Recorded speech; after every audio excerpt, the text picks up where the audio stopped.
Hey guys, what is up? Super K-Man Rocks here, and I am here for my LCS Losers Bracket Round 1 overview and analysis video. Two more series to cover in the LCS here, and we are going to see our first two teams officially eliminated from the LCS playoffs here in the summer split. It's going to be a very intriguing set of matchups. I really do think that the orgs that ended up being down here in, quote-unquote, the bottom four of the playoffs are very surprising to a lot of people. Not maybe in terms of their execution, particularly this year, but when you look at the magnitude of the organizations that did end up in the bottom four of the playoffs, it's pretty surprising. A lot of big-name orgs with some big-name fan bases here, and so I'm very, very excited to talk about some of the interesting series. Of course, I've already covered winners round 1 on this channel. I did a full playoff primer for the LCS. You can check out basically every video that I've posted on the LCS up in the iCard right now. If you want a quick overview of how I feel about a lot of those teams, I would suggest checking out the primer video, as well as, of course, the round 1 video if you want the two teams that ended up coming down from winners bracket. But today, we're going to be covering the two series down in losers bracket, so I want to hear what you guys thought of these two series. What did you think of these games? What do you think of these players? Let me know down in the comments section below, and of course, let me know what you think of the upcoming series as well. We're going to preview them a bit here on this video, but for the most part, it's going to be about this losers round 1. So without further ado, let's go ahead and jump right into it. What we do on this channel, if you are new, is go game by game in each series, talking about the advantages and the disadvantages that each team was able to generate in each individual game. I'll be giving out a player of the game and a dud of the game for every single game that we go over here today, and at the end of each series, I will give out a player of the series as well. And so, kind of you tie everything together at the end of the video. Of course, once we get through the two series that we're covering, we'll lightly cover some of the series that we're going to talk about in the next upcoming video, which is going to be winners round 2, but we're mostly going to be focusing on the matchups here today. So let's jump right into it. There's a lot to cover in today's video, with it being two full series, and our first one is certainly an intriguing one, and arguably one of the more intriguing ones in the entire playoffs, because it's two teams that really are kind of on the borderline of being very good and maybe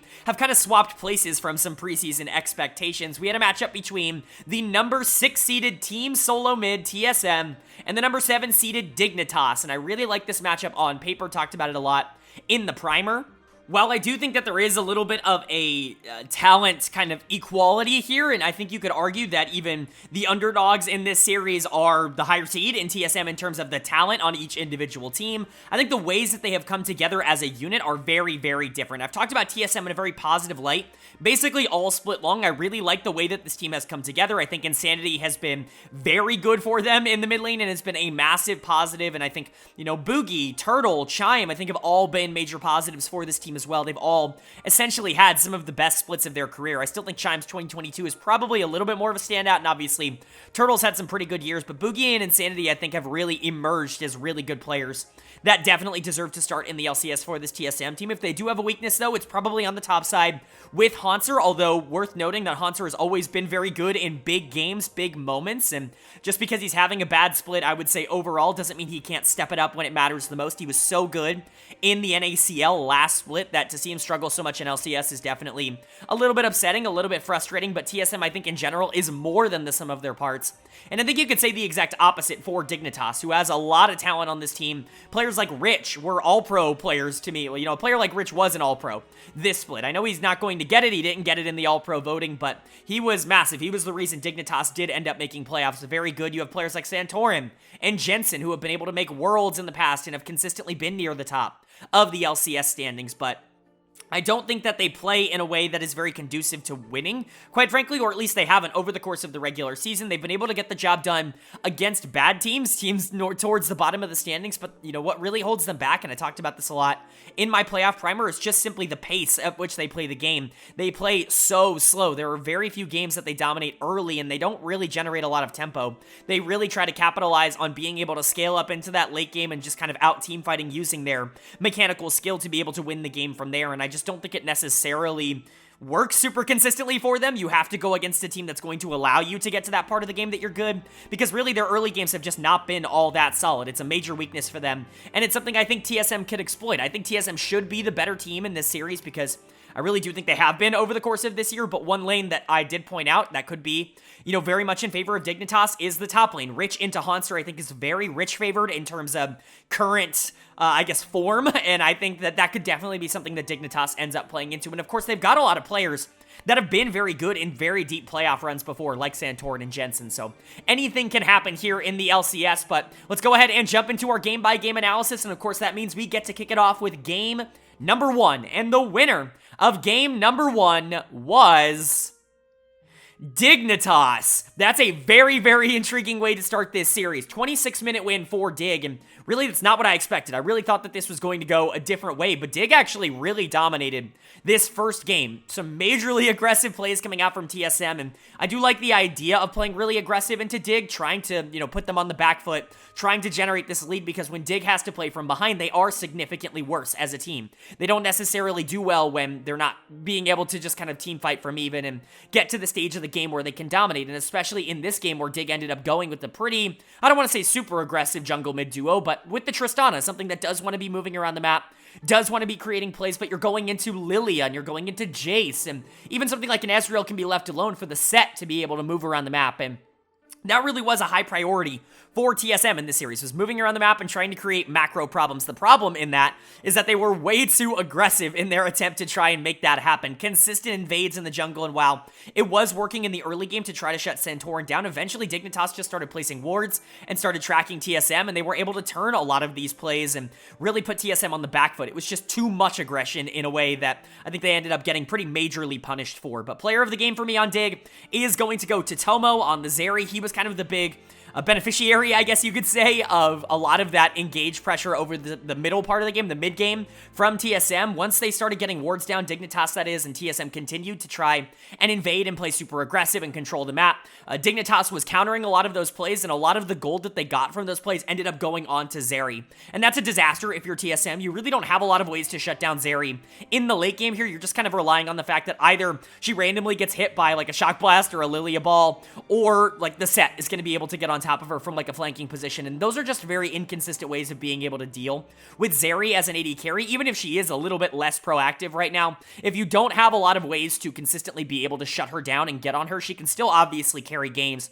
She does enough damage to be able to hurt, and, if she's got the peel, if she's got the time, it's going to be fine. And Tomo, I think, like I said earlier, was the beneficiary of a lot of that gold, and I think he did a lot with it. I think this was more of a team effort from Dig. I think you could give a lot of credit to Poom in the support position on Rakan. I thought he was actually super good in this game. One of the better games that he has had on Dig ever since subbing in. I've actually been very low on him on his time on Dignitas. I've been saying in the regular season it felt like he actively made the team worse, not because he's an awful player, but because I do think that they were lacking some of that aggressiveness that Diamond did bring, even if sometimes it was too much and certainly not on the same page as the rest of this team. But this was a really good game from the Rakan. It was still a little bit more tempered in terms of like the engages, but for the most part, he did a really good job controlling the map in the mid game, and he was a big reason why they were able to spot out a lot of what Boogie and Chime, were trying to do across the map. I thought Santorin was really good, even though he got completely destroyed in the early game, but that was mostly a concerted effort from TSM. I'm not going to blame Santorin. There's very little even the best jungler in the world could do in a situation like that. And then Jensen was consistently dealing damage on the Tristana. Rich was very solid on the Ornn. Everything was just kind of clicking for Dig in this game 1, and I think that's a really good sign, because the confidence that you need to build in a series like this is important. But for TSM, they've already lost, in round number 1. I don't want to say in an upset fashion, because everybody was predicting, that Evil Geniuses team to be able to come out on top in that series. But I do think that TSM probably wanted to be able to take that and try to get some of their confidence back. They weren't able to, even if it was relatively close. So to see them go down 0-1 in this series is not a great sign, and to see them just be way over aggressive and really disrespect Dignitas in the way that they did for a lot of this game is not good. Like, I know that you probably feel like you're the better team, but at least treat them like they are a valid opponent in the playoffs, because they're here for a reason, and TSM really did not treat them like that in game number 1. Boogie's going to get my dead of the game. Those consistent invades on Lilia put him so far behind, which is crazy to say, by the time we hit the end game, that a lot of this comp that is kind of centered around Lilia being able to go in and out and really deal a lot of damage and try to cause a nuisance onto the mid line of Dignitas just like Lilia was way too weak at that point, and there really was no way to actually keep up in the game. I think obviously Chime deserves some criticism for this game on the set. You can argue that, I don't know who's making calls to consistently go for invades, but Chime was definitely a part of those. Hanser kind of got destroyed on the top side and really wasn't all that relevant on what I would consider to be the strongest top laner in the meta right now. And while Insanity was dealing damage, it certainly wasn't, as much as Jensen was doing on the other side of the map. TSM just kind of felt like they were not ready for this Dignitas team in game number 1, and that's super disappointing because it didn't even really feel like a mechanical or a player gap. It more so felt like a prep gap, and that's really frustrating. I think TSM, maybe they were trying something out here in game number 1, but they learned pretty quickly that that's not going to work. I wouldn't expect them to be nearly as aggressive as this series goes on. But again, it's only game 1. This is a best of 5 series, and so, you're only down 0-1. You still have a lot of time to be able to equalize the series and get back into it and prove that you deserve to be able to win it. We just covered the LPL semifinals yesterday. BLG won game 1. They couldn't win another game the rest of the series. And so for TSM, you got to be able to bounce back in game number 2. You certainly don't want to go down 0-2, even against Dignitas. Winning 3 games in a row is not particularly easy in the playoffs, and you don't want to put yourself in a position where you have to do that. But for Dig, really nice game number 1. Hopefully you're going to be able to keep up that momentum. If you are able to get that 2-0 series lead, you're actually in a great spot. But even just being able to show that you can beat TSM in relatively dominant fashion, I think is a really big positive. So who's going to win game number 2, and how is this series going to shake out from there? Well, the winner of game number 2 was TSM. They are able to take game 2. They're going to tie up this series at 1 apiece, and that is a really big win for this team. Like I said before, you really don't want to go down 2-0 in a series like this, even if it is against a team like Dignitas that has not been particularly consistent, but a much more complete game, I would say, overall from TSM, and this very much, in my opinion, puts them back in the driver's seat in this series. I think they always should have been in the driver's seat, at least in their eyes, in terms of the confidence that they enter this series with, and I think the execution on this game in particular was a lot better, and I think it really put them in a position to hopefully move forward in this series with a little bit more, I don't know, I want to say aggressiveness, but game 1 was certainly aggressive, a little bit more controlled chaos, if you will. What we've seen from them in the regular season, more so, week 5 rather than week 6 TSM, which I think would be a good thing from them. This was a good game overall, and honestly, the players that stepped up were the really important ones for this team, the players that we needed to see in this series do well. Not only was it the main carry in the regular season in Insanity that I think a lot of people are going to give player of the game to, but my player of the game is going to go in the top lane. It's going to go to Hanser, who was honestly kind of the liability for this TSM team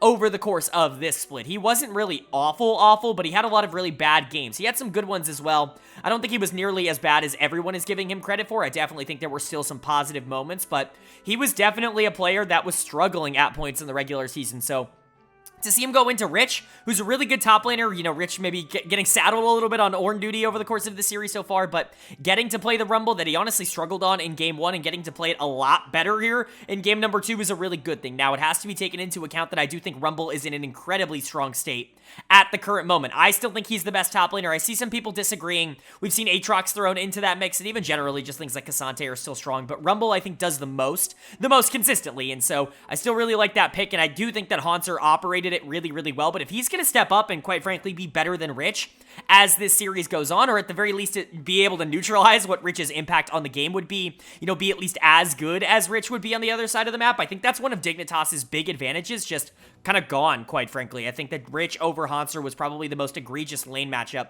in favor of Dig in the preview of this series, and that just wasn't the case here. Like I said earlier, Insanity was also really good in this game on the Jace. Really good to see him continue to step up and be a positive. Obviously, he's been the primary carry for TSM over the course of this year. Has been like an MVP-ish caliber player, certainly an all-pro caliber player, even though he wasn't necessarily on the list. I get it. He didn't play every game, but I think the games that he did play, he showed the impact that he can have on the map and the impact that he can have on winning for this team in particular, and I think he continued to be a major positive here. The rest of the team wasn't quite as explosive, I'll say. Wild Turtle definitely had his good moments on one of his signature picks by this point in the Ezreal, certainly something that I think a lot of people are going to associate Turtle with, but Boogie and Chime had some interesting moments. Now, obviously, as engaged threats, you're going to be putting yourself in some more risky situations just naturally because of the role that you play on the team, but I do think some of those engages were a little bit mistimed, and that was kind of the reason why TSM took so long to close out this game. I think they were really looking for perfect engages, or alternatively, they were messing up some of their engages, allowing Dignitas to potentially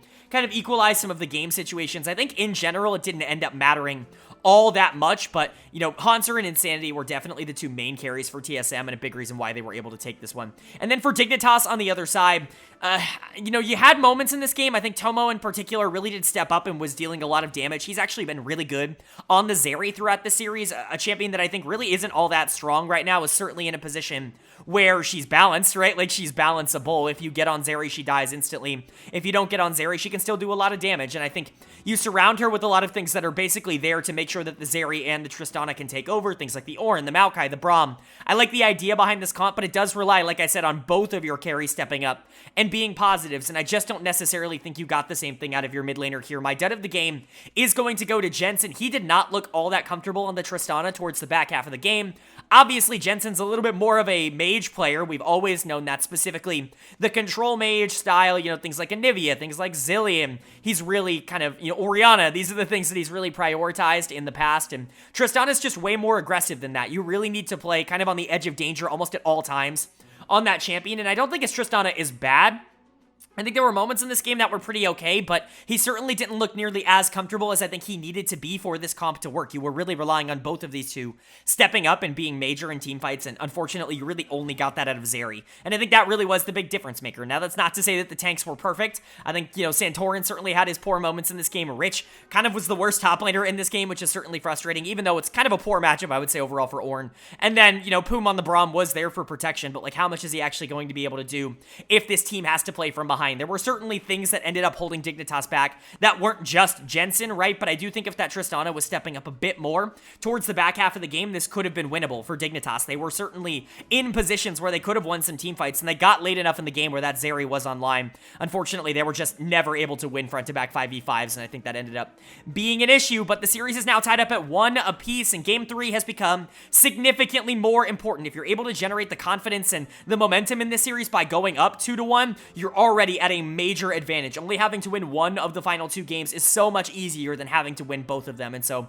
both teams definitely going to be looking out for a win here, but who's going to be able to take it? The winner of game number 3 was Dignitas. They are able to take game 3. They're going to wrestle control of this series back into their hands, and honestly, they're playing really well. This is maybe the best Dignitas game that I've seen since like week 3 over the course of this year. Like, oh my god, this was really, really good. Actually, they were able to generate a lot of early leads using some pretty innovative and aggressive strategies, at least in comparison to what kind of the normal bog standard meta is at the current moment, introducing that Ziggs into the bot lane, having Santorin really try to be active with the Tristana around the map. A lot of really positive, almost fast-paced plays coming in from this Dignitas team, and it's something that we did kind of see from them earlier on in the year, but a lot of it was created in very different ways than what they were creating it with in this game. This was honestly just the Dignitas that I've been waiting to see for quite a while. I'm not going to completely expect their entire, you know, team to turn around, but this is the kind of performance that they were just not putting on in the regular season in my eyes. Of course, there is some TSM disappointment in here. There were a couple of major misplays that also caused them to lose the game. This wasn't just Dignitas stepping up without any real other circumstances happening. This was a little bit of a group of compounding factors just kind of bringing themselves into one particular game. But Dig absolutely did their part, and I'm really happy to be able to say that. That's not something I was expecting going into this series. Player of the game is super obvious. This one's going to go to Jensen in the mid lane. I was criticizing his Tristana in game 2. No way you can criticize it here in game number 3. This is the aggression that you're looking for, and this is what Tristana in general can do as a champion. You are putting a ton of value into that Trist in the game number 2 draft because it was basically just all set up around the Trist, and I think you could argue that it's even more that here in game number 3 because you don't really have another, you know, carry that's going to be able to dominate the mid to late game if things go relatively slow, and so you're really relying on that Trist being able to get out on the map and specifically being able to play aggressive early, and that can be relatively difficult into things like Jace and even something like an Ezreal that's going to be relatively safe. You're really, a lot of times, looking for the Jace, or alternatively, you're looking for the Vi, and that's going to be a lot more difficult because it requires you to track. And again, it's just not something that Dignitas has been particularly great at over the course of this year, but Jensen and Santorin were actually fantastic in this game. This is kind of a new layer of their duo that really hasn't been unlocked, this ability for them to play together and really punish the enemy jungle's, like, existence, really, I guess is the best way to put it, throughout the game, and I think that that was definitely the case here. Jensen Jensen was way better than his counterpart in Insanity here in game number 3, and I think that's the big reason they were able to take home the win, was being able to play through that Tristana in a much more complete and well-rounded way than anything they were able to do in that game number 2, which is really good. Now, again, Santorin is a really big part of that formula. He wasn't the only part of that formula, but him being able to play a lot more aggro, him being able to move around the map on the Sejuani, and being actively willing to try and make plays is really the big difference maker for Dignitas. Again, they've been really slow, and there's been a lot of reasons why I think the team has definitely taken more of a, scaling ideology, but when Santorin and Jensen do play aggro, they are more than talented enough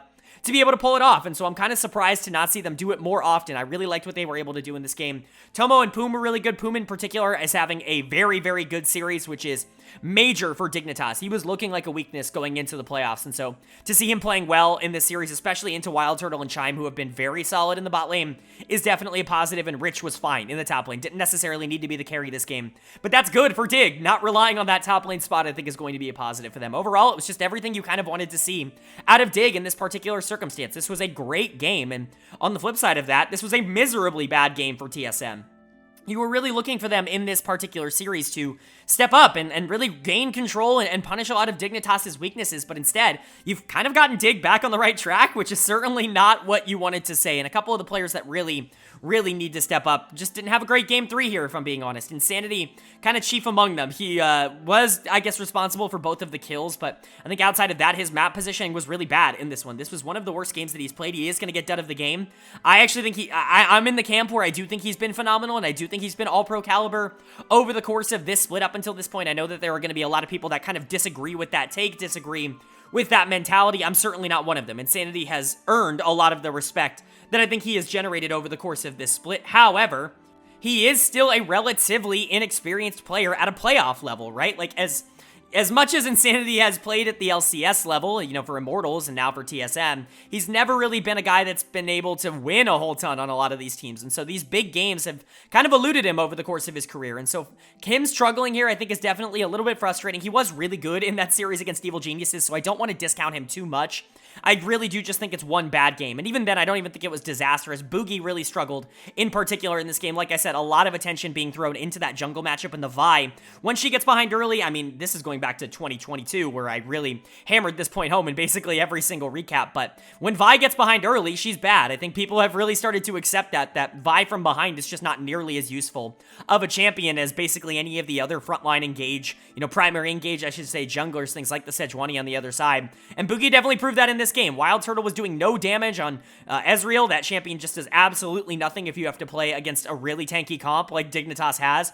And Chime played support Maokai, which, as we all know, is ridiculously squishy towards the back half of the game. And so there really weren't a lot of avenues for TSM to be able to claw their way back into this game once they did fall behind in the jungle mid early, and I definitely think they kind of got punished a lot for it. But for TSM, again, you're down 2-1, but your life is on the line here. Not only your 2023 summer life, not only your 2023 life, but your LCS life. This is the last split that TSM is going to be spending in the LCS, and there's a very high chance that they're going to be going out now. I mean, they're one game away. You've got to be able to win out from this point on in the final 2 games, or else this is it for TSM in North America, and that would certainly be an apropos way to go out, but probably not the way that I think a lot of TSM fans want to go. And then for Dignitas on the other side, great win. You're now up 2-1, but the series is not over. TSM is still a very dangerous team, and you looked awesome in this game, but you've got to be able to keep up that kind of play, that kind of momentum. If you played like you did in Game 3, you're going to be moving on to round number 2. That I can basically guarantee. But is Dig going to be able to maintain the form that they showed here, or is TSM going to be able to bounce back and kind of put Dignitas a lot closer to what they were going into the tournament? Well, the winner of game number 4 was TSM. They are able to take game 4, and we are going to a Silver Scrapes game number 5 in this series, and I think that's all what we wanted to see here. We wanted to see some action. We wanted to see these two teams both step up. We wanted to see close series, and even if I didn't predict it to be this close, we're moving into that game 5, and I think there's been positives to take away from both of these teams. TSM hanging in there, surviving, playing a really good game in this one. A couple of mistakes from Dignitas that I think were a little bit more kind of status quo, a little bit more back to normal for them over the course of this game, most specifically having opportunities to do something in this game and take the lead with some maybe more aggressive decision making, but not necessarily being willing to pull the trigger on it which I think has kind of been a problem for Dignitas over the course of this year, but TSM I thought was phenomenal, and a couple of players in particular absolutely stood out. I think, I want to preface this by saying I do think everybody on TSM played a really good game in game number 4. I'm going to highlight individual players, but all 5 I think really stood out, and I think in this like super back and forth, very chaotic game, you needed all 5 of them to step up, and in my opinion, they all did. I know it doesn't necessarily look super close, 10k gold lead, 10 kills in the lead for TSM, but this was a wild game where both teams really were just throwing shit at the wall and seeing if it would stick, and really, Dignitas absolutely could have won, like I said, if they had pulled the trigger on a few things, but TSM is going to be the one to walk out of this with a win, and a lot of that is because of their mid laner in Insanity, who is going to get my player of the game. I was talking about how, I don't know, after game 3, maybe he's just the player who isn't going to be as good in the playoffs. He was good against Evil Geniuses in the upper bracket, but hadn't quite, exploded in this series up until this point, going into a team that was kind of notorious at being bad with explosive plays, and this is the kind of performance I was looking for. What a fantastic Ahri game. This is like the best game in the series up until this point. Jensen's had a couple of really good ones, but this was fantastic from Insanity. He could not miss a charm, especially when they really mattered towards the back half of the game. Was consistently able to hit them on targets, kind of like the Nautilus, which isn't always going to be ideal, but in circumstances like this, if you start off the fight with a charm on the Nautilus and you can instantly chunk out basically the only engager on the side of Dignitas, that is a huge advantage. Like, that is a very underrated thing to be able to do at the beginning of fights, and Insanity was doing that well. Not only that, though, he was doing so much damage. He was moving around the map. He was integral in the late game team fights. Just really good stuff coming in from the Ahri, and really, I think without it, they probably don't win this game. They probably have significantly worse control. I mean, hell, they got 4 Barons, and almost all of them, they zone controlled out of, out of their minds, really perfectly. They allowed, Dignitas to really get comfortable, and then they were able to put them in a position where they weren't actually able to contest those Barons, whether it's because they won the team fights or whether it's because they just fought better at the beginning and were able to get them relatively for free. It was just really good stuff, and a lot of it was Insanity. Wild Turtle has to be commended a lot as well on the Kai'Sa this game. Not a champion I would necessarily associate with Wild Turtle, not really something that I would consider his style, but that champion is crazy strong right now, and I think that he did a really good job of being able to pilot it. Chime obviously helped a lot, but, he was a little aggressive, maybe a little over-aggressive at times towards the back half of the game. Tomo very much outplayed him in one particular instance where he was able to pick up a kill. That was phenomenal from Tomo, but I don't even necessarily blame it on Turtle. It really was Tomo playing at a crazy high level. Like, that was an elite level play coming in from the Xayah, and Turtle just couldn't handle it, but he was good in the team fights. I thought Boogie, awesome this game. He's not going to get any recognition for how good he was, but this Sedge was majorly important. Same thing with the Rakan for Chime. That's always been his best champion, and I agree that it continues to be strong. Hanser was really important on the Cassante, especially towards the back half of the game, but most of it was just to try to make sure that Rich didn't completely take over on the LeBlanc, but overall, I think everybody on TSM did everything that they were supposed to do. A great game from them. And then for Dig, on the other side, like, they were in this. They had a couple of moments where it was like, oh my god, 2 players in particular really stood out as having phenomenal games, in my opinion. First of all, Rich in the top lane, on the top lane LeBlanc. We've seen this a couple of times in a couple of different hands, in a couple of different regions, and it's looked actually pretty good in pretty much every time it's been played. It can create a lot of opportunities. It's surprisingly good at being able to take towers and end the game and split push, and we know LeBlanc is kind of, good at that, but, it being a primary focus of the champion isn't necessarily what you would associate with LeBlanc, but Rich really piloted it well, and I really do think a lot of people are going to talk about Rich and Jensen and their ability to potentially end the game when, they had an opportunity to and they didn't pull the trigger on the teleport. There was a potential there, but they didn't do it, and I know some people are going to get frustrated by that, but Rich played fantastic. Outside of that, and Tomo's the other player. He's actually having a phenomenal series. I would argue, of the 4 games up until this point, he's been the best player in this series, which is super crazy, because no offense to Tomo, I just wouldn't have expected that, right? He's been crazy consistent. Poom, I think, has been really good, but this game was definitely a little bit worse. Was consistently getting caught by Ahri charms. It's kind of difficult to avoid that as Nautilus if you are the target, and honestly, it was pretty smart of Insanity to be targeting the Nautilus in a lot of these fights, but my dud of the game is going to go to Jensen in the mid lane. A poor Jace game, and then again, that major mistake towards the end of the game to not teleport in. He probably could have ended the series and ended everything here. Ended TSM's hopes and dreams with that, but he didn't want to go for it, and again, it's just the lack of pulling the trigger. It's something that Dignitas has struggled with all year long, but I still think they played a really good game, and I think that there are some positives to take away, even if they weren't able to end it. But they are going into a Game 5 against a good TSM team. They're going to have to get that version of Game 3 Dignitas back much quicker, or else this is going to be a series that I think they're going to regret letting slip out of their hands. And then for TSM, you've given yourself one more chance. I said you had to win both of the final two. Well, you've done half of that. You just have to finish it now. We are going to a Silver Scrapes game number 5. Who's going to be moving on to round number 2, and who is officially going to end their season and potentially their LCS career here today? Well, we're going to find out now, because the winner of game number 5 was Dignitas. They are able to take game number 5. They're able to complete the 3-2 series win. They're going to be moving on to round 2, and we now get to officially give our condolences and our send-offs to the TSM organization. This is their final game in North America, their final game in the LCS, presumably. You know, they announced at the beginning of the year that they were going to be leaving North America, that they had, you know, in their own words, secured a spot in another major region. Now, obviously, nobody knows for sure what that major region is outside of the organization themselves, but a lot of people, you know, theorize that it's going to be the LPL in China, and there's a lot of reasons to believe that. But whatever the case may be, TSM is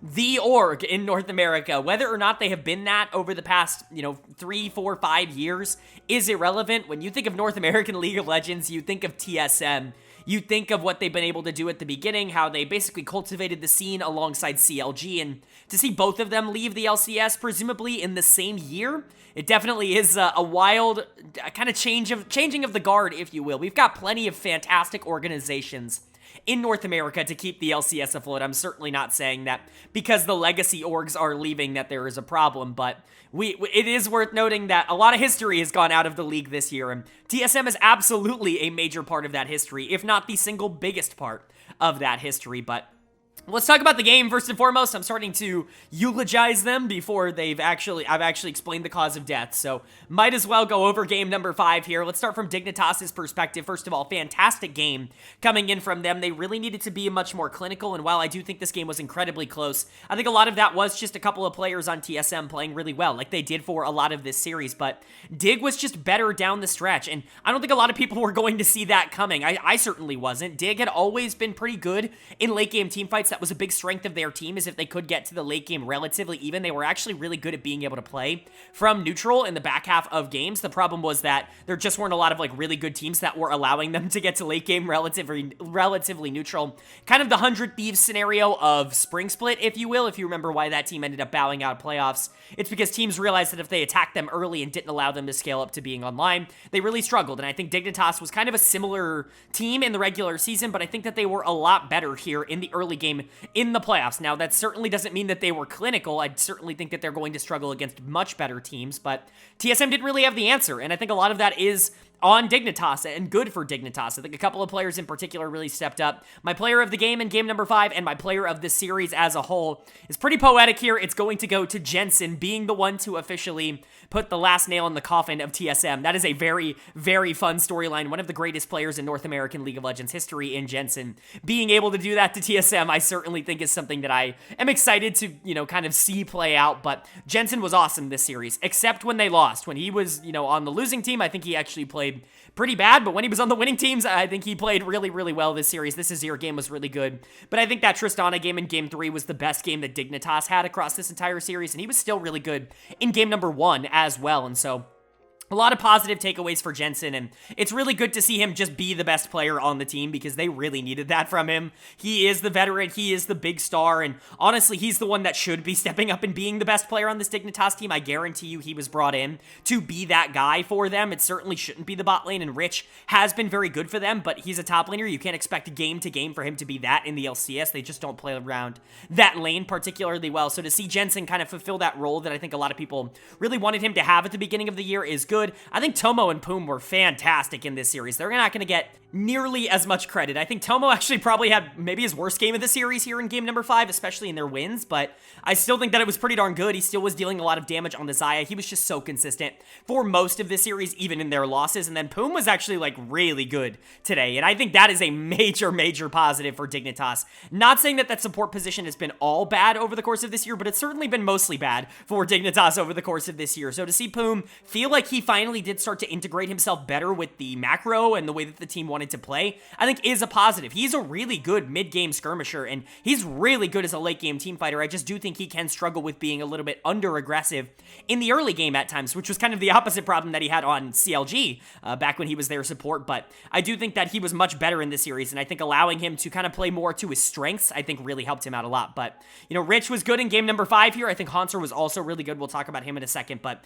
Rich honestly was a little bit underwhelming across this series, and while Santorin was good, he was really mostly good for that game number 3. I think everything else was just kind of regular Santorin, if you will, just kind of a generic Santorin series. I think mostly it was Jensen, it was Tomo for the beginning half, it was Poom for all of it, and it was Rich here in game number 5, and Santorin in game 3. Like, everybody had good moments. It's really hard to say in a best-of-5 series that nobody ever played well on the winning team. That just doesn't happen, but I think Dig still has some concerns coming up. We'll talk about their preview series in a little bit, but for TSM, again, it's the end of the line here, and they just couldn't get the job done. I think Insanity played fantastic. He played insane in this series, pun entirely intended, on the Xerath in game number 5 here. R5 Xerath is a blast to see get picked up here, and I actually think it was super influential for this game, almost single-handedly kept TSM in it. I thought Hanser was actually really good as well, and so was Wild Turtle, who was a little bit over-aggressive again, but you kind of have to be on Kaisa, and I really like the way that he played this. I think the unfortunate part is it really did feel like the ancillary pieces for TSM just weren't as good in this series as they had been in the regular season. Chime, in particular, really struggled in this game number 5, and I honestly think he struggled a lot in the playoffs. Kind of concerning. He was really good in the playoffs in 2022, which I think people forget about. TSM actually, you know, surprised a lot of people. They made top 6 in the playoffs in 2022, which I don't think a lot of people remember, but he was really good for that team when he was linking up with Spica, and they were playing really well off of each other, but it was basically the opposite. He was kind of the weak link of this team in the playoffs in 2023, and that's certainly something. I actually think he still was really good in the regular season, and I think he's more than earned a spot in the LCS in terms of what he's been able to put out as a support, but just kind of worth noting that I don't think he played particularly well today, and I don't think he played particularly well against Evil Geniuses either, but Boogie was also not very good in this series, and that's okay. Sometimes he's going to be a little bit more hit or miss. I consider him like the exact example of a league average jungler, and I think that he performed like one in this series. He wasn't necessarily breaking the game, he wasn't losing the game, but he was not helping TSM get forward in the playoffs, and I think that's just kind of the case. I think Hanser did step up and was actually much better in this series than he was in the regular season, and Insanity had both good games and bad games. Wild Turtle had good games and bad games, but for the org of TSM, it's a sad way to go out, not being able to win a playoff series in your final year, but there were a lot of fun takeaways for this team and for this org. Obviously, I hope a lot of these players end up landing on their feet. A lot of them deserve it. Insanity and Chime, really, in my opinion, most of all. I think Boogie obviously was really good. Wild Turtle deserves to be on a team, and Hanser's, you know, solid as well. But I hope a lot of these players do end up landing on their feet now that the org is presumably gone from North American League of Legends. But that's a conversation we're going to have for the offseason. But for now, congratulations to Dignitas. They're going to be moving on to round number 2, and now we get to our second series of the round. And then moving on to our second series of lower bracket round number 1, and again, the stakes are pretty high in this because one of these teams is going to be going home for the rest of the year. And, you know, with TSM or Dignitas, I think we could have expected them to kind of be in that position if things were not to go right at the beginning of the year. But with these two organizations, I think, you know, preseason expectations were so high for both of these teams that seeing them in this position is quite surprising. Of course, I'm talking about a matchup between the number 4 seeded Team Liquid and the number 8 seeded 100 Thieves. Really did not see either of these teams heading down into lower bracket in round number 1 at the beginning of the year, but I think both of them kind of deserve to be here at the current moment. Neither are top 4 teams in the LCS right now, especially in terms of consistency. Liquid obviously has flirted with that. There's been points in the regular season where Liquid has looked phenomenal. They've looked like one of the best teams in North America, but they've just not been able to do it on a game-to-game basis at all, really, and it's hurt them a ton. They ended up going down to Energy in upper bracket round number 1, which is the reason that they are down here. They really didn't look like they were on the same level as Energy in that series, quite frankly. They definitely looked like the worst of those two teams, and that's not what I expected even going into playoffs, let alone in terms of roster construction. And so Liquid definitely has some things, some kinks they need to work out, but again, they've got a ridiculous amount of talent, and on any given day, they can absolutely demolish the competition, and, you know, their opponents have just as much talent on this team. It just unfortunately has gone arguably even worse for them. Not arguably, it has gone even worse for them over the course of this year, and it's not really clicked at all for any of the members on 100 Thieves. Bringing Someday back, bringing Quid in, you know, trying to make some changes mid-season because this team didn't get the playoff success that they wanted in the spring. Obviously, you know, not all of those were inflicted by 100 Thieves. Tenacity, you know, depending on who you listen to, either took a break or got benched and ended up going to Korea. Either way, I totally understand. And then, you know, Bjergsen retiring obviously threw a wrench into their plans, but Someday's a very good player, and Quid was a very promising prospect, even if I was a lot lower on him and his tape going into this split. But players like Closer and Busio, I think, have taken some major regression ever since spring specifically, but even Closer was kind of rough in spring as well. But Doublelift has been a major positive point for this team. I think the bot lane matchup is really going to matter. It's the key matchup in the series for me and for a lot of people. Yawn versus Doublelift, I think, is really going to kind of determine which team is able to get a lot of the upper hand. If Doublelift is able to get a consistent amount of lead in this series, then I do think that 100 Thieves can play through him relatively cleanly in the bot lane. They've just struggled to play through any other lane, quite frankly, and so I think it is a little bit one-dimensional, but hopefully Doublelift can step up and be big for 100 Thieves, or alternatively, one of these other players can get back into form and start carrying some games for them. And then for Liquid on the other side, again, they've been able to play through a lot of different avenues. I think APA in particular has been a very big win condition, but Yawn and Core have been so stable over the course of this year. If they consistently win bot, I still see that as a very difficult series for 100 Thieves. So I'm taking Team Liquid in this one, as you know, if you watched my round 1 upper bracket video, but let's go ahead and see what actually happens in reality, kicking it off, of course, with game number 1. And the winner of game number 1 was Team Liquid. They are able to take the first game of this series. They're able to go up 1-0, and again, this is big for them. Being able to generate momentum has always been massive for Liquid. Just getting confidence on their side and, you know, getting good performances out of this team in specific days, I think, has been a really big positive for this team and for this org. They can be incredibly flip-floppy, but if they're in a good form, if they're in a good position, usually they'll play like a top team in North America. And while everything was not perfect in this game, I actually think there is a lot to credit 100 Thieves for. In game number 1, Team Liquid definitely shined in terms of macro, and that's really not where I expected this series to go. Quite frankly, neither of these teams have particularly good macro. 100 Thieves are good team fighters towards the back half of the game, but they just take quite a long time to get there. Very reminiscent of what I talked about with Dignitas, except I think that they're a little bit more active in the mid-game. But I think for Liquid on the other side, macro has actually been a major problem for them over the course of this year, is having leads and not being able to keep them towards the back half of the game. To see them go down in terms of pressure a lot of times on this map, but be able to keep up in terms of tempo because they're just in the right place at the right time and they're able to take advantage of 100 Thieves' mistakes, I think was massive in this game for Liquid, and it's going to be massive all series long. I think they were really, really good in this one, and you can see that. The fact they only had 6 kills to 100 Thieves, 13, but they were able to get all 3 Barons, and they were able to really control a lot of the major objectives on the map. They didn't give up a lot of towers. They didn't give up a lot of pressure.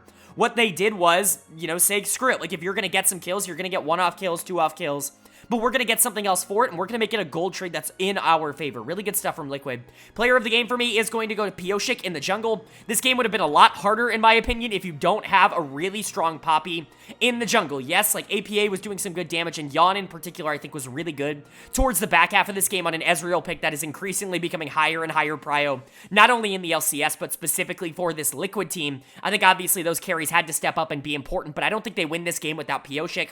I certainly don't think they win this game if they don't get some of the 50-50 Baron flips, and obviously, we'll talk about that for 100 Thieves as we go forward, but man, like, how many times are you going to try 50-50ing a Baron before you realize it's just not a great strategy to win games, even if you are technically behind in gold, if you're up in, you know, kills, and if you really do feel like you can win some fights, which I really do think this team could. Felt like a weird strategy, but Liquid ended up executing better on a lot of those late-game objective fights, and that's why they're going to be walking out with the win, and Pioshik is a big part of that. They're really relying on Pioshik stepping up. He was really good towards the back half of the regular season. season. Not quite as good as I think some analysts would let you believe. I don't think he was a top 3 jungler or anything like that. I still think Contracts deserves a lot more credit than what he currently gets, but Pyosik was much better than he was at any point basically in this entire year up until that point when APA joined this team. I think those two have a very nice chemistry in terms of their play styles in the mid jungle. Sometimes obviously communication can be a problem, but they do play off of each other well in terms of the ideologies of how they like to play the game, and I think that worked here.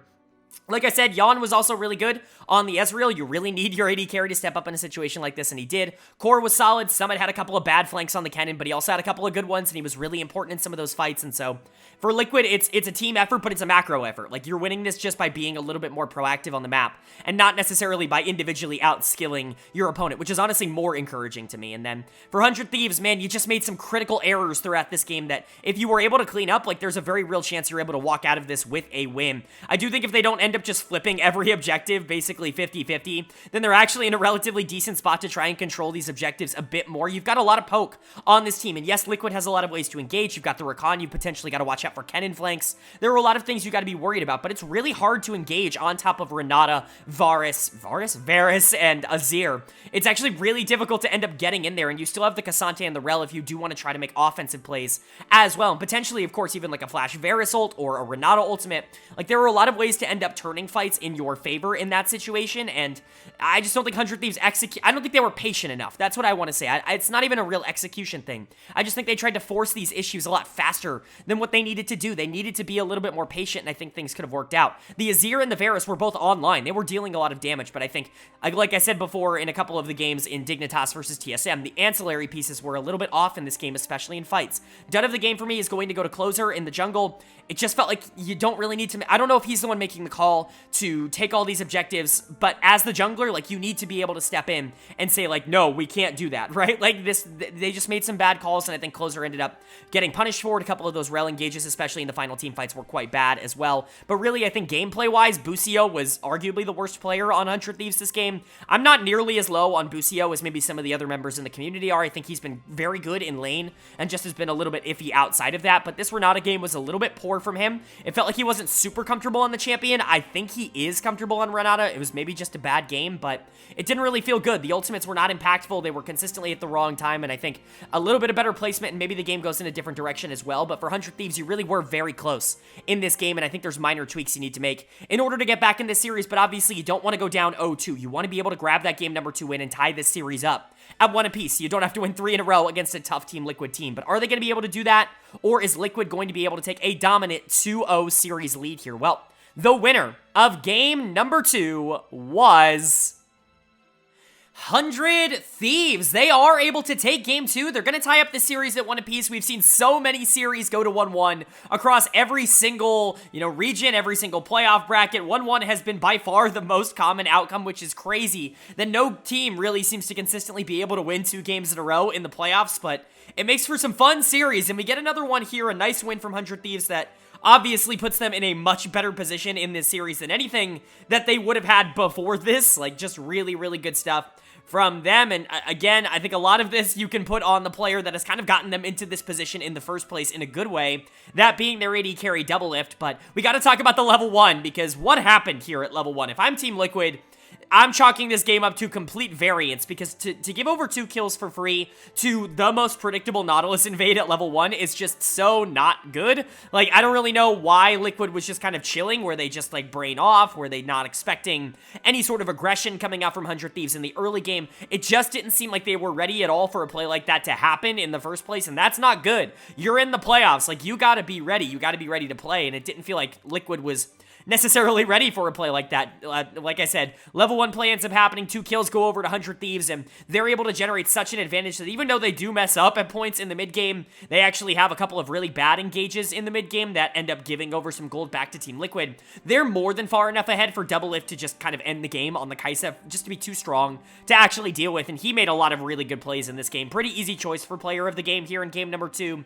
And I don't mean to call 100 Thieves a one-man army, because I really don't believe that any team, if if you make the playoffs in a major region like this, is a one-man army. Even in the LCS, you know, we can talk about the reputation of the league. It's a lot better than people give it credit for in terms of the talent and the game-to-game talent, especially in comparison to a lot of the other leagues in, you know, their sphere, right? I'm specifically talking about the LEC, right? I really don't think the level at this part is all that different, right? But my point is that you don't win games, you don't make playoffs, you don't make top 8 at this level if you're not, at the very least, doing something right more than just one player. But Doublelift really has been their carry. Like, he's been the one that has been given the keys to the kingdom a lot over the course of this split, and he's the one that's kind of gotten them a lot of wins, if you will. He's added a lot of wins to this 100 Thieves team. I picked him for my third team All-Pro, even though I do think that there were a lot of other valuable candidates. I do think that, you know, AD carry was good this split. I don't think it was great this split. It's certainly what it was in spring, in my opinion. But Doublelift, I still think, definitely deserved at least a shout on that, and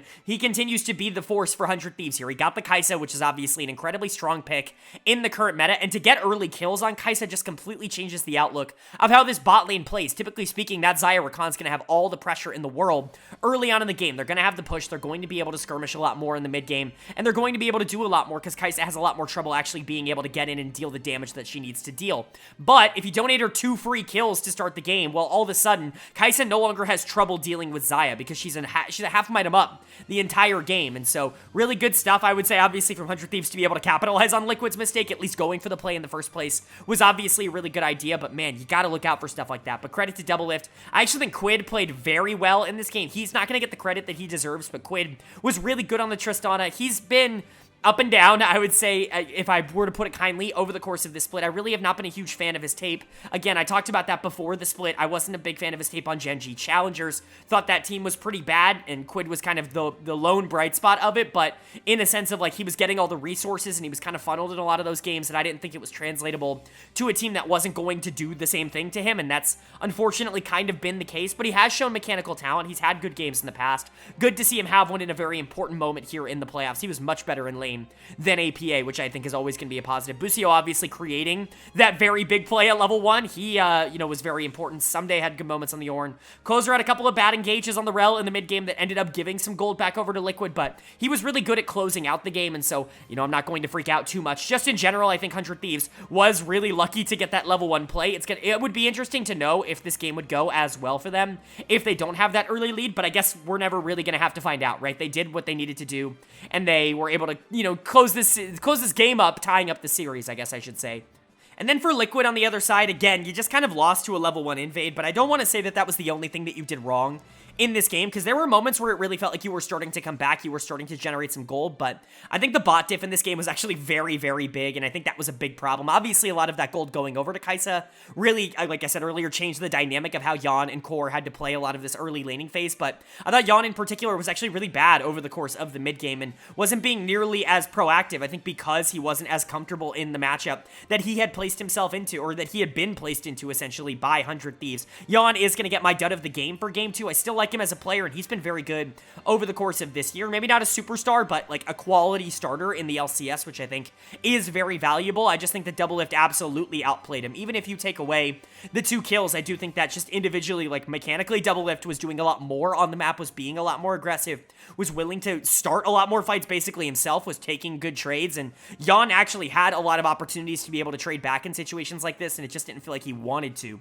And so I'm going to, you know, criticize him for that. I don't think he was the only one to play bad. Obviously, Core struggled in that laning phase on the Rakan as well. A lot of those engages ended up going wide. APA definitely lost the mid lane matchup. Quid was much better here in game number 2, which is definitely concerning, but topside was relatively good. Pioshik with another decent game, and really, I think if the Viego was a little bit quicker in terms of being able to get that gold in the mid game, could have gone a little bit different. Maybe 100 Thieves doesn't get to blow this game out of proportion. Maybe the Viego can get some shutdowns and really start to get the Nico or the Xayah back into the game so that they can team fight, but it just was a little bit, it was too little too late for Team Liquid to be able to get back in this series, and that's, or to be able to get back in this game, and that's unfortunate. But the series is just tied up at 1 apiece, and again, wild level 1. You can't really expect that to happen again, because I assure you that Liquid's going to be on their A game at level 1 the rest of this series. But going into game 3, it's a pretty big game for both of these teams to win. 100 Thieves needs to prove they can win without level 1 shenanigans, and Liquid needs to bounce back and regain control of this series. But which one is going to get their wish? Well, the winner of game number 3 was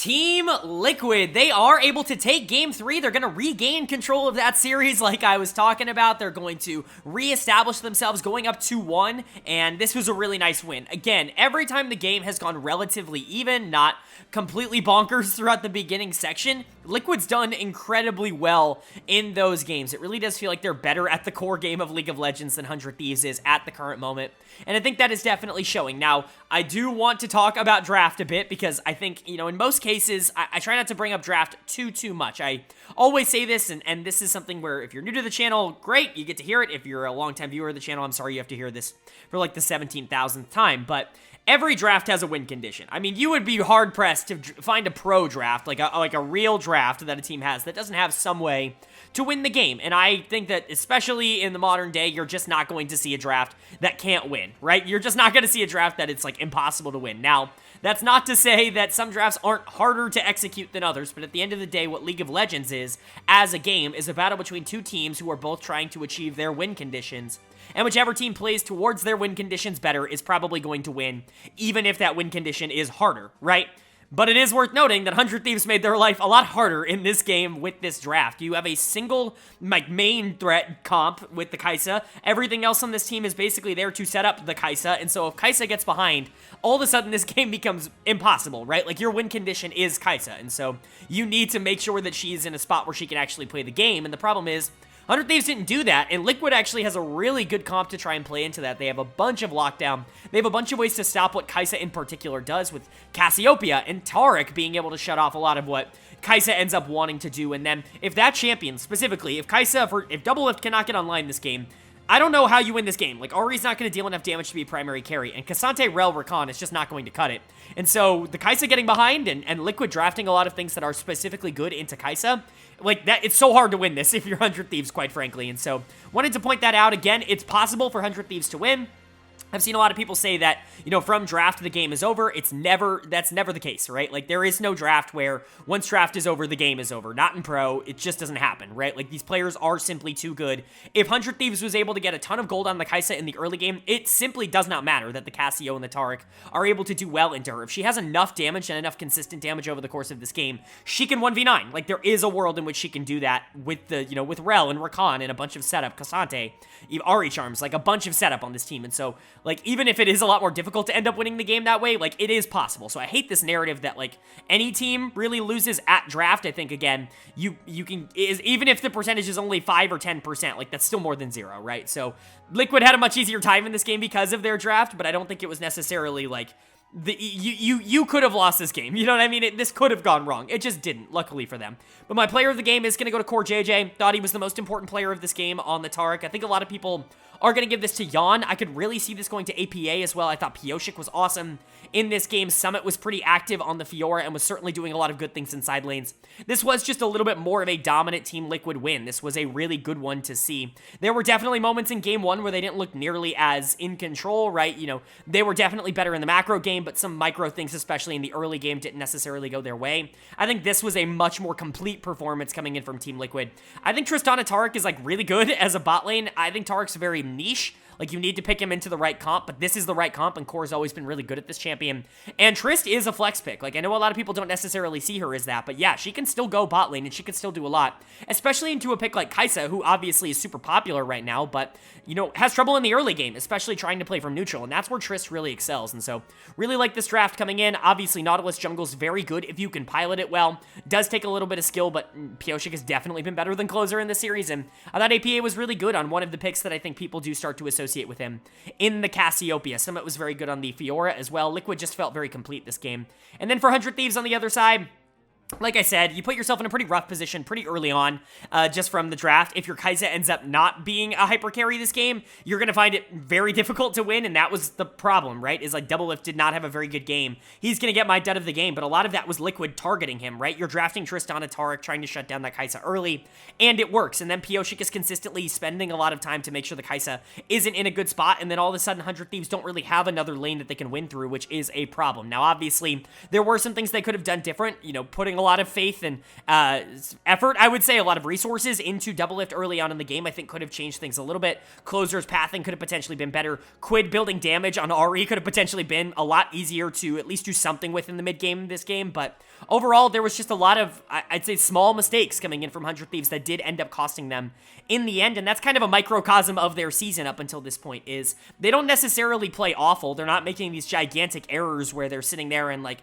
making these big mechanical misplays and, you know, putting themselves in ridiculous situations. It's more so the fact that they just aren't making the good plays, right? Which, I don't know if that speaks to a lack of aggressiveness. I don't know if it speaks to a lack of confidence in this team. But whatever the reason is, because I'm not behind the scenes, I don't know what's going on here, but whatever the reason is, it's definitely making its way out onto the Rift, onto the stage, and it's hurting them. They are one game away from being eliminated from 2023 here, and it's Doublelift, and, you know, for him to go out 7th, 8th, I don't think a lot of people would have expected that. Same thing for Closer, who's been great, for Someday, who's been great, and I mean, even Quid and Busio are very highly touted rookies. For this team to go out in 7th, 8th would be a disappointment on the year, and they're one game away from that now. Obviously, they can keep the series alive here in game number 4 with a win, but you've got to win 2 in a row in order to move on to the next round. It's going to be difficult to do it, but 100 Thieves have the talent to do it. They just need to unlock that version of themselves. And then for Liquid, you're one game away from moving on to round 2. Obviously, you probably expected to be able to win this series, but you got to be able to get it done, and getting it done in 4 is going to be a much bigger confidence boost than getting it done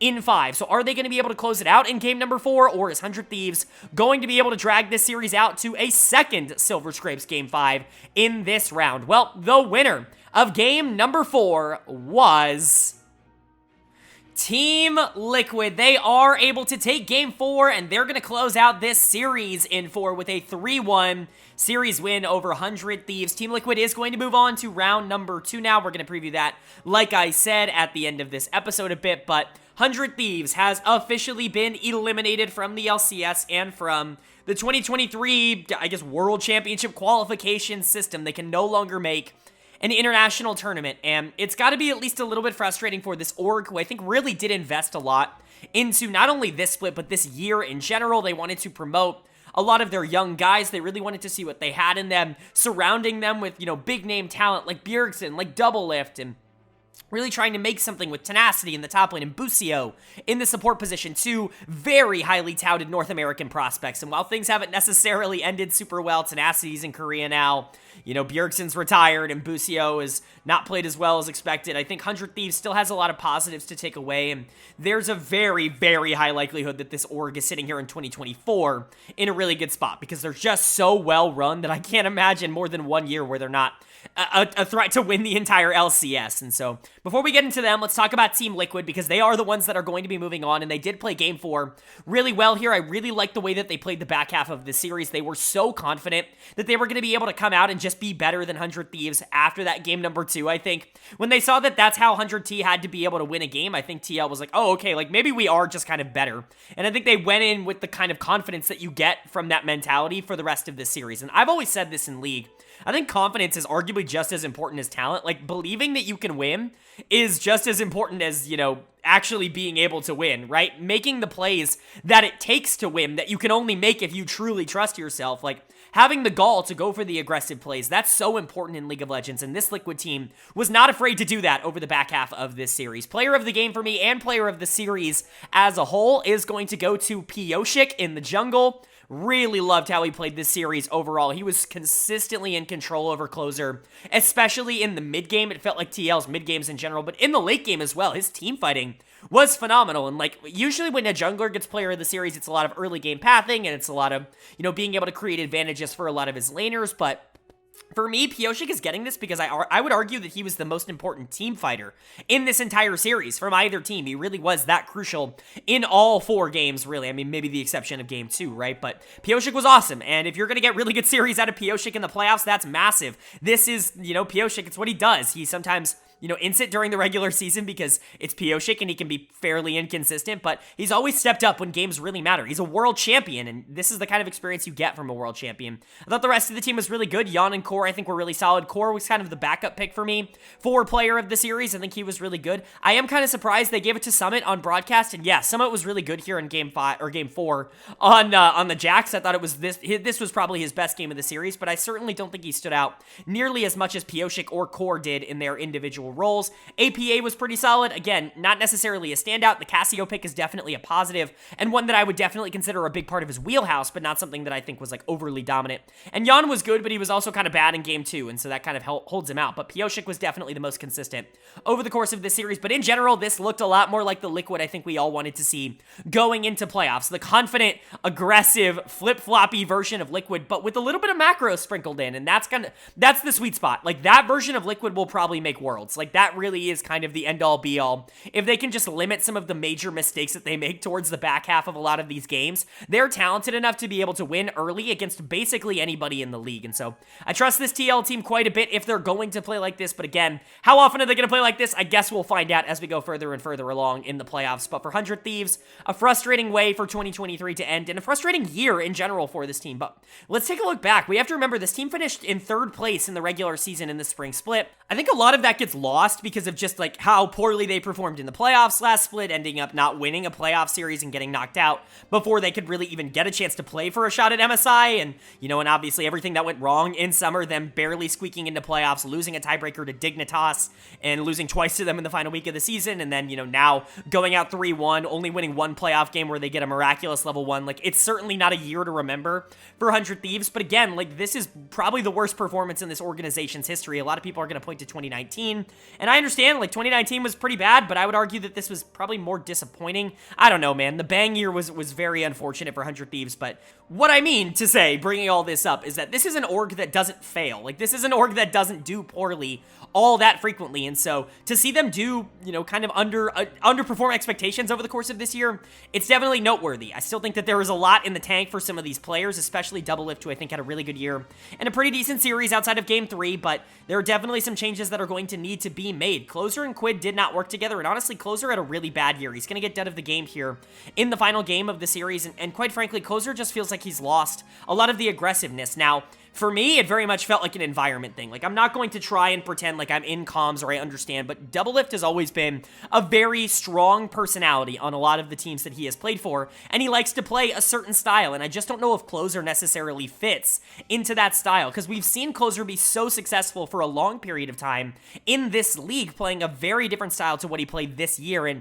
it just didn't feel like he was a very good scheme fit, if you will, for this 100 Thieves team. I'm not going to give up on him as a player just because of one bad year, even though I do think it was a pretty bad year for him individually, but Quid certainly has his concerns. I think he got a lot more comfortable mechanically as he was staying in the region longer. Gonna be interesting to see if this org ends up sticking with him.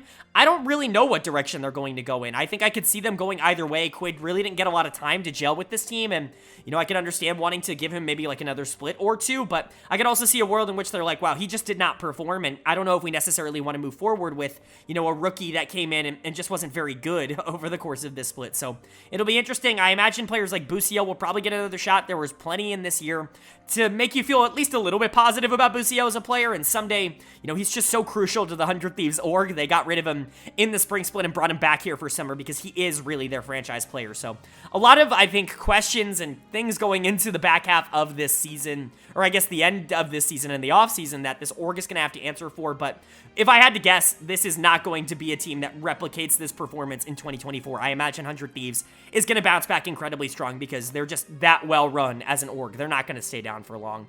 And then for Liquid on the other side, congratulations, you are moving on to round 2, but the journey is not over. You got to win one more in order to qualify for, at the very least, the World's qualifying series against Europe. And Liquid, I think, is very much in contention for being able to do that, and I really wouldn't be surprised if they're able to get over that hump.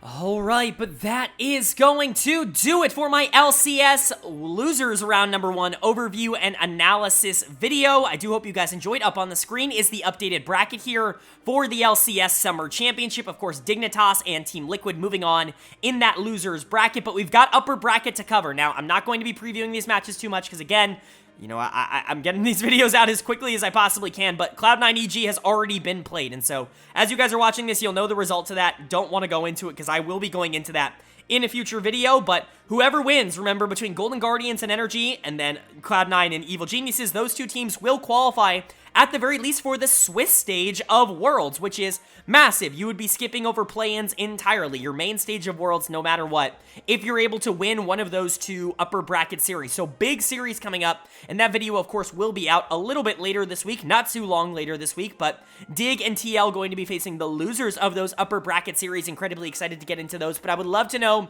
what you guys' thoughts are, not only on the two teams that did advance today, but the two teams that were eliminated and the two matchups that are going to happen over the course of the upper bracket here. Would love to know you guys' thoughts on everything going on in the LCS right now. Of course, if you enjoyed the video, leave a like. It really does mean a lot to me. It lets me know you guys are enjoying the content, and it helps get this video out to a lot more people. Quick little aside before we jump into anything. This is technically my birthday episode. That's why it's coming out super late. I appreciate you guys sticking with it. It's coming out at like 4 a.m. by the time I post this, which, again, thank you so much for being super, super patient. Turning 25, I guess, takes a lot of mental effort, but I do appreciate you guys being patient with the schedule. I know it's sometimes a little bit finicky, but again, full-time job, you know, trying to still exist in real life. This is just a hobby at the end of the day for me, and it's a really good hobby, but does take quite a bit of time, so I appreciate you guys being patient in general. And if you guys want to see more, a lot of the other stuff that I do, go ahead and hit the subscribe button. I post about all 4 of the major regions, as well as the NACL, every single game that happens in all 5 of those regions. It's a lot of work to end up watching all of those games, but we do get it done here, and my analysis, I think, has been pretty good over the course of this year. It's certainly aged very well, I think, in a lot of specific circumstances. So if you want to see what's going on in the playoffs and kind of get ready for Worlds across all of these major regions, go ahead and hit subscribe and hit that bell so you can be notified when those videos go live. But of course, with all that being said, I hope you all are having a great day. I hope you continue to have a great day, and I will see you all later.